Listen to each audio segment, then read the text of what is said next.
Not really actors, but really like real serial killers. I studied Dahmer. Of course, I studied the Menendez brothers. I studied, but also like yeah, I think more not really like other actors, but more like I studied real serial killers for this. But mostly like kung nakikita niyo yung tsura ko, it's really like I got inspired by Dahmer. Okay, thank you for that sneak peek. JM, how about you? Sa akin po hindi naman po cyber before nagawa na rin ako ng mga cyberboys, and I like Cape Fear, Filipino films, tapos I do research din po sa YouTube. Thank you so much, JM. And now to our writers naman. Were there any crime or mystery thrillers that also influenced your work with this series? Miss Ara? Mga women led na shows.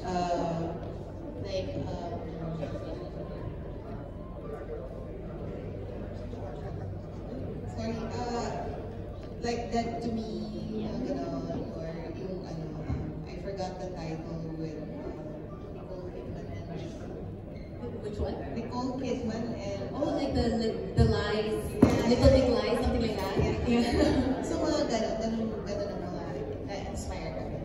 Alright, how about Sir Benson? What she said, copy paste, got it, sir. To our directors naman, how about you? May mga references ba kayo from the other mystery thrillers?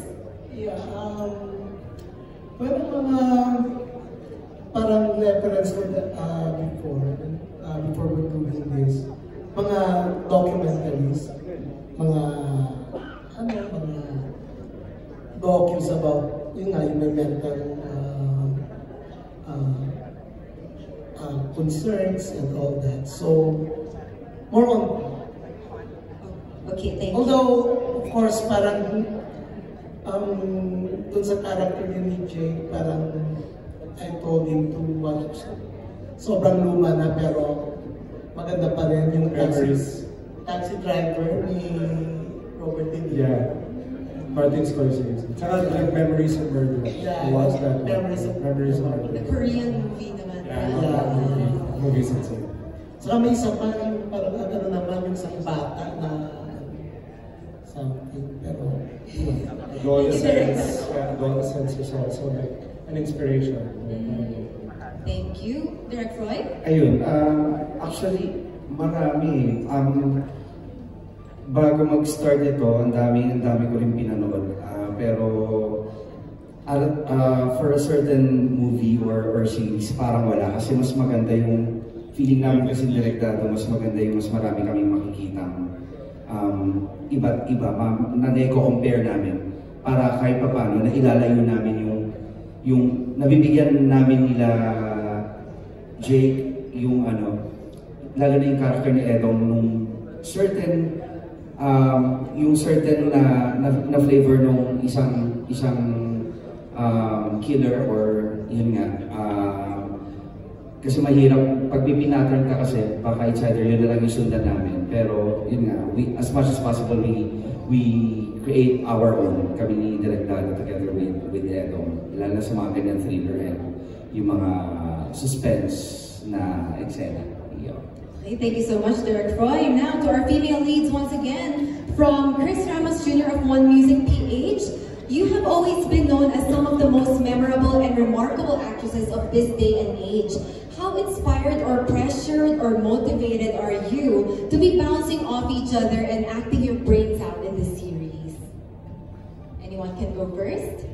Well, yeah, like I said before, parang when we do our scenes, it goes to show how much we enjoy being together in the scene. Nagtatawanan talaga kami, and just the presence of these girls motivate you. You know when you go on set na, shucks, alam ko magaling yung mga kasama ko. So you really bring your A-game talaga.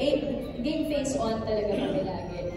But what's beautiful about this is there's no competition. It's really we're helping each other. How can we make this better? Hindi kami nag-uungasan dito. More nagtutulungan talaga kami. Nagbibigay. Thank you, Sue. Yes, I think nasabi na rin naman namin kanina. It's the same thing. It really feels good to know that you're going to a set and you're going to be working with equally great people who know what they're doing, people who are professional, and at the same time, people you get along with then off cam. So, certain sa feeling na ganun. Charlie? Honestly, yung pressure hindi naman po talaga nawawala. Lalo na kada bagong project, tapos bagong character, laging nandun. And I think dapat talaga may pressure din kasi yun yung nagpupush sa'yo na gawin mo yung best mo. And siguro lahat to nagsisimula sa respeto namin sa isa't isa. Like, alam ko kasi na lahat sila mahusay, so I have to bring my A game also. Kasi nga, nakakahiya naman ko ako yung papalpak at ako yung magpapatalo sa kanila. So, yun. Tapos, bonus na talaga na nagkasundo-sundo kami at nagsusuportahan kami. And yun yung nilook forward din namin minsan kapag papasok ng set na, uy, kompleto tayo sa set. Yung ganyan. Tapos, iniisip na namin kagad, anong kakainin namin, anong pagkikwentuhan namin, gano'n.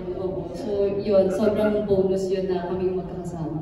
Thank you, Charlie. Kyla? Yeah, hold on. I feel like a little bit of pressure and jitters is healthy. Kasi, you know, parang it shows how much you care about the scene, your character, the show, but also because you know that you're working with people who are really, really good at what they do. And I feel like it's more for me, instead of me like, oh, I have to bring my A game. For me, it's more of like, they are able to bring the best out of me also, because they're so good. So yeah. And it's such a great environment to be working with everybody in the show. Yeah, thank you so much, Kyla. Now we go to the writers for Ara and Benson from Jason Laluna of Certified Kapamilya. Based on the trailer, the teleserye will also touch the topic of injustice, particularly wrongfully putting a potentially innocent person behind bars. So as writers and directors, will you also expound on the social issue of injustice, especially since ABS-CBN teleseries are known for tackling social issues? Benson? Definitely. As storytellers, we find drama most powerful when it reflects the truth. So yung injustice, it's one of the most painful truths of our society, and si Edong, siya isang malungkot na resulta ng yun, yung injustice. So definitely you're gonna be seeing more of social issues na reflected sa show, and madami. Kung may Los Sabugueros, abangan mo ang Los Biconeras. Oh my gosh, talaga? So maraming issues naman.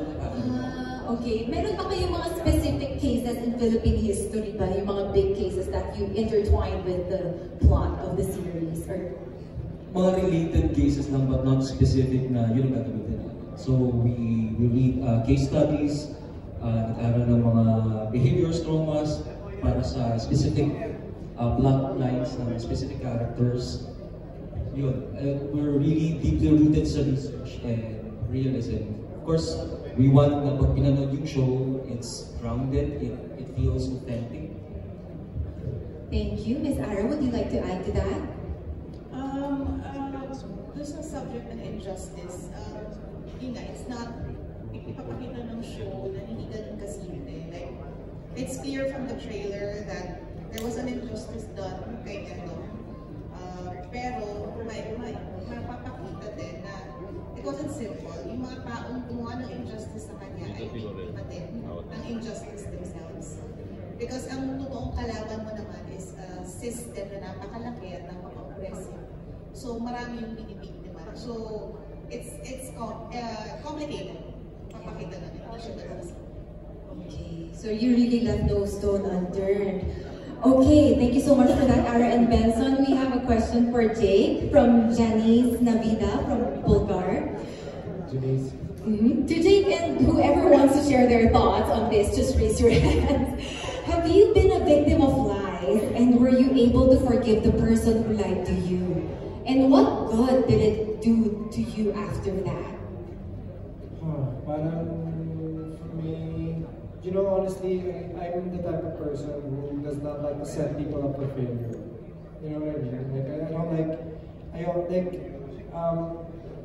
yeah, so parang if I know that the person's already like, you know, a little bit sketchy or a little bit questionable, I already, go ahead of it. And I don't like to set that person up for failure. So some people huhulihin mo pa eh, diba? Or sometimes like they'll wait pa for this person to get mad. For me, I like to avoid that situation and just like, not even give a person an opportunity to make a mistake with me. I just walk away. And if that happens, does it deserve forgiveness? I think everyone deserves forgiveness. I think forgiving, like I said this in my interviews in the past, that forgiving is not difficult for me. What's difficult is to forget. But forgiving, for me, I mean, honestly, like for me, I don't like to live a life of like hate. I don't like to have a lot of baggage. As you can see, my roles have so much baggage already. So you don't want to have that in real life. So for me, forgiving is not really difficult to do. But of course, what's left behind are the memories, which is hard to forget. Thank you for that, Jake. Madami ng baggage, huwag na natin dagdagan pa. Tama yan. You're gonna see a lot of baggage on the 17th, guys. What lies beneath Netflix? Check it out. Yes, at inunload na yan ni Jake Cuenca. Does anyone want to weigh in on that question, or are we good? We're good. Okay, the next question goes to Kyla from Janice Navida, once again from Bulgar. From your challenging role in Incognito, how challenging is your new role in this series, and how do you feel when your mom Janice says that you're a better actress than her? She said that? Wow, thanks mom. Just kidding. No, I disagree. Well, I'll answer that first. I disagree. You know, I feel like as my parents, gusto lang din nila ipagmalaki ang mga anak nila, diba? But we all know my mom is a living legend. I look up to her in all the aspects of my life, not just her as an artista. And having said that, nandito rin ako para ipagmalaki siya. And I'm so proud to be her daughter. I'm so proud of what she has achieved in the industry, and I can only wish to achieve half of that, you know? So yeah, thanks mom. In terms of challenge, I think I was able to answer that kanina, but just to say it again, for me the challenge here with Erica's character is really the restraint, is really to sort of pick my battles and when I'm going to be more emotional or show vulnerability. Like Direktado, Direk Froy, alam nila yan. Once na nakita na nila akong umiiyak, pinapapunas talaga nila sa akin yung luha ko.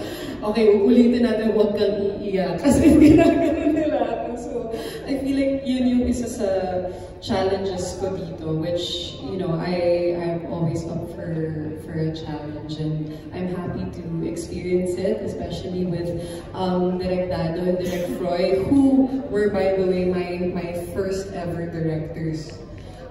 So I just want to take this opportunity to thank RCD Narratives, kasi RCD Narratives was the first production that took a chance on me, and I wouldn't be here if it wasn't for them. So, yeah.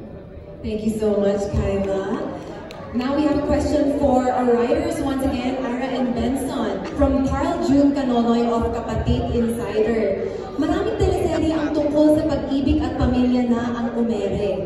Pero ano ang kakaiba sa kwento ng What Lies Beneath na dapat abangan namin as viewers? Well, it's not a romance. It's a romance for me, It's a romance for me this whole time. So it's not a bloody romance. Yeah, and yun nga, siguro masasabi ko iba is the main characters are all great characters. So they're not perfect. Like I said kanina, they make mistakes, and we see them being very human in so many instances in the show. And so I think that would make them relatable also. So yun naman yung kaya. Thank you for that, Ms. Ara. How about you, Sir Benson? Love and family. It's not just about love and family. It also shows the lies that we tell people to protect the people that we love. At hanggang saan ang pwede nating gawin, push, para protektahan ng lie na yun, para protektahan yung mga tao minamahal natin. Hanggang saan dumating sa point na bumirang yung line na yun. It's a very complicated cycle ng lie, ng secrets. Yung what lies beneath,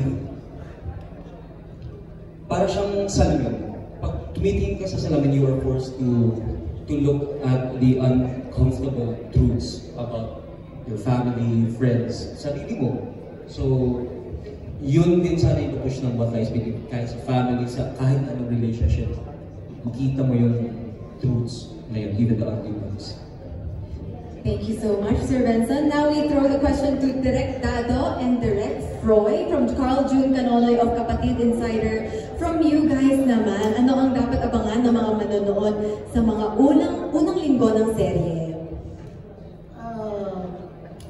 Actually, marami. Unang-una, hindi lang ito, kumbaga parang simpleng drama or simpleng serye. Ano rin to, parang it's a suspense thriller siya. So, may pagka-creepy, yung mga characters plot, yung mga characters.